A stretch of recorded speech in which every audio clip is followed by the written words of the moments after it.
1925 में एक British explorer पर्सी faucet Amazon rain forest में एक ऐसे शहर की तलाश में निकले थे जिसके बारे में कहा जाता है कि वो पूरा सोने से बना हुआ है और उसका किंग रोजाना सोने के पाउडर से नहाता है।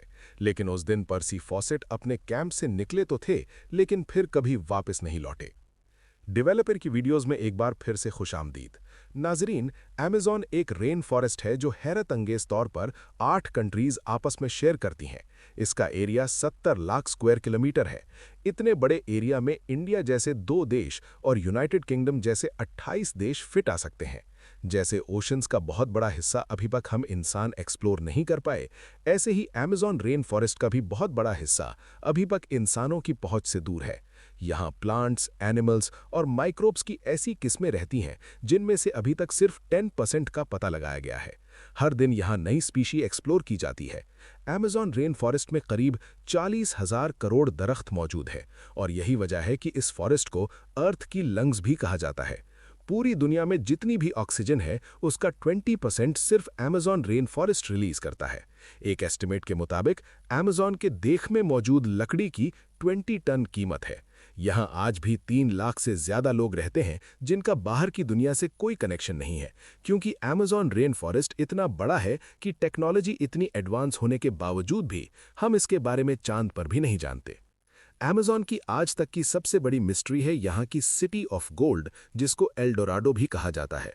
कहा जाता है कि किसी दौर में यहाँ एक ऐसा शहर था जो पूरा सोने से बना होता था और यहाँ का किंग रोजाना सोने के पाउडर से नहाकर अमेज़न रिवर में वो सारा सोना बहा देता था। जी हाँ, 16th सेंचुरी में यूरोपियन साउथ अमेरिका में आए थे जहाँ अमेज़न फॉरेस्ट मौजूद है। वो अपने साथ काफी सोल्जर्स और इस इलाके पर कब्जा करने का प्लान बनाकर आए थे। यहाँ उनका सामना अमेज़न के लोकल लोगों से हुआ जिन्होंने यहाँ अपने शहर बसाए हुए थे। यूरोपियंस ने उनके बनाए हुए शहरों पर कब्जा कर लिया और 16th सेंचुरी के आखिर में उनको खबर मिली कि अमेज़न फॉरेस्ट के डीप में एक ऐसा शहर भी है जो पूरा सोने से बना हुआ है। तो इसी पर यूरोपियंस ने इस एल डोराडो सिटी की तलाश शुरू कर दी। पूरा अमेज़न फॉरेस्ट छान लेने के बाद उनको यहाँ के बहुत सारे कबीले तो जरूर मिले, लेकिन जिस शहर की तलाश थी वो न मिल सका, जबकि यहाँ उनको काफी सारा सोना जरूर मिला।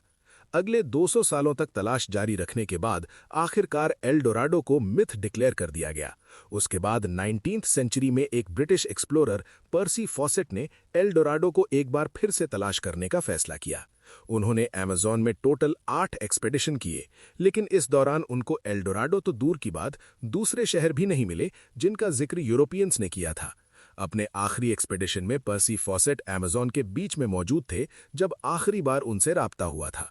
उसके बाद वो तलाश में निकले तो दोबारा कभी लौटकर नहीं आए। ये 29 मई 1925 का दिन था और जिस जगह से वो गायब हुए वो ब्राजील की स्टेट मैटो ग्रोसो थी।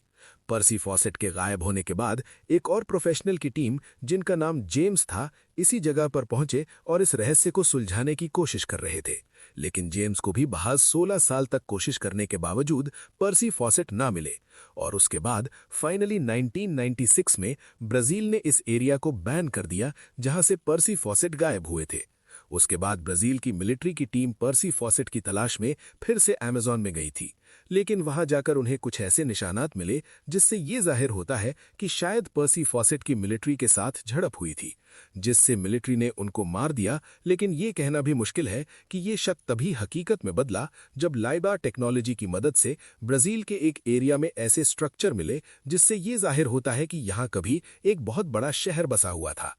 लाइडा टेक्नोलॉजी की मदद से ब्राजील के बोलीविया साइड वाले एरिया में इस तरह के कुछ पावर प्लांट और काफी छोटे बड़े स्ट्रक्चर्स मिले, जिससे ये बात वाजे हो गई कि आज से करीब 4000 साल पहले यहाँ एक शहर बसा हुआ था।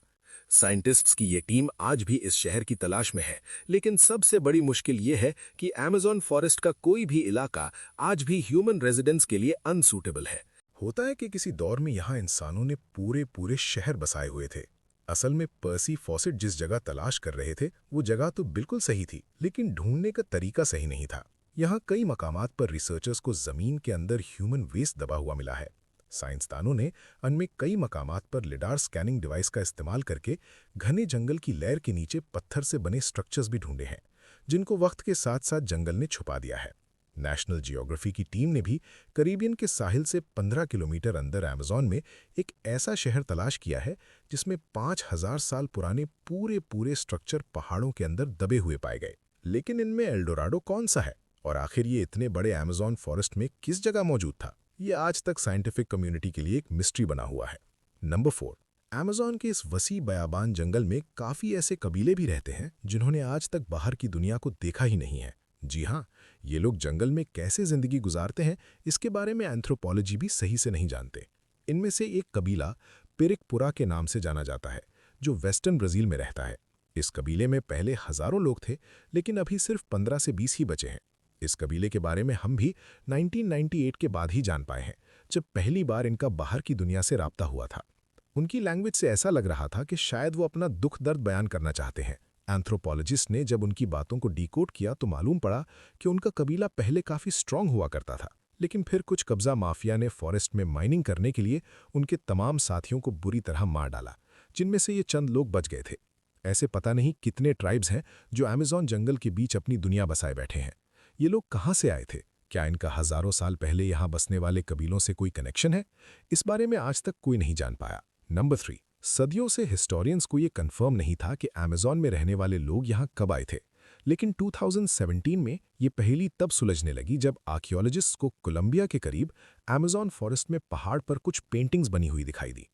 ये बड़े बड़े पत्थर पहाड़ के अंदर पूरी तरह दबे हुए थे और इन पेंटिंग्स को समझने के लिए इनको एक्सपोज करना बहुत ज़रूरी था। लिहाजा आर्कियोलॉजिस्ट्स ने यहाँ 13 किलोमीटर की खुदाई की तो मालूम पड़ा कि किसी दौर में ये पत्थर एक गार के अंदर मौजूद थे। इस 13 किलोमीटर की गार में जो पेंटिंग्स बनी हुई पाई गईं, वो करीब 12,000 साल पुरानी थी। उस वक्त आखिरी आइस एज की एंडिंग चल रही थी और जाहिर है उस वक्त यहाँ जंगल नहीं बल्कि सिर्फ बर्फ ही बर्फ हुआ करती थी। इन पेंटिंग्स में कुछ ऐसे जानवर भी बने पाए गए जो सिर्फ आइस एज में ही हुआ करते थे, जैसा कि मैस्टोडॉन्स और जायंट स्लॉथ्स। इन पेंटिंग से ये भी अंदाज़ा लगाया गया कि उस दौर में यहाँ इंसान किस हालत में रहते थे और कैसे वो अपने से भी बड़े जानवरों का शिकार करते थे। नंबर 2, 2019 में साइंटिस्ट्स तब चौंक गए जब उनको नॉर्थ ब्राज़ील में अमेज़न फॉरेस्ट के मरावा आइलैंड पर एक मरी हुई हम्पबैक वेल मिली। हैरानी की बात वेल का मरना नहीं था, बल्कि इसके मरने की टाइमिंग कुदरत के निज़ाम के खिलाफ थी। ना सिर्फ इतना, बल्कि ये वेल अमेज़न रिवर के करीब ज़मीन के ऊपर पाई गई थी। असल में 10 टन भारी ये वेल का बच्चा था। ये वेल्स सर्दियों की स्टार्टिंग में यानी अक्टूबर से नवंबर में अमेज़न के करीब समंदर में गर्म पानी एंजॉय करती हैं, लेकिन फिर ये खाने की तलाश में साउथ की तरफ अंटार्कटिका के करीब चली जाती हैं। लेकिन ये वेल फरवरी में अमेज़न के करीब कैसे मरी थी? इन्वेस्टिगेशन से मालूम पड़ा कि ये जिस दिन मिली थी उससे सिर्फ 4 दिन पहले मरी थी। ना ही इसकी बॉडी पे किसी शिकार के निशान थे और ना ही इसको कोई चोटें लगी हुई थी। तो अब यहाँ कई सवाल उठते हैं। पहला ये कि वेल इस मौसम में यहाँ कैसे पहुंची, ये समंदर से अमेज़न रिवर में क्यों आई, और सबसे बढ़कर ये अमेज़न फॉरेस्ट के बीच जमीन तक कैसे पहुंची। वो दिन और आज का दिन, ये मिस्ट्री कभी सॉल्व नहीं हो पाई। और अब नंबर 1, अमेज़न फॉरेस्ट का एक और सीक्रेट 2013 में डिस्कवर हुआ था, जब पेरू के करीब एक केमिस्ट्री के स्टूडेंट को अमेज़न में ये अजीबो-गरीब स्ट्रक्चर मिला। ये एक प्लांट के पत्ते के ऊपर बना हुआ था, जो देखने में काफी मिस्टीरियस लग रहा था। इसके ठीक सेंटर में सिल्क से एक कोन बनी हुई थी और इसके चारों तरफ सिल्क से ही एक जबरदस्त फेंस भी बनी हुई थी। उस स्टूडेंट ने इस स्ट्रक्चर की फोटोज ली और उनको इंटरनेट पर पोस्ट कर दिया, लेकिन हैरत की बात यह थी कि आज तक ऐसा स्ट्रक्चर किसी ने भी नहीं देखा था।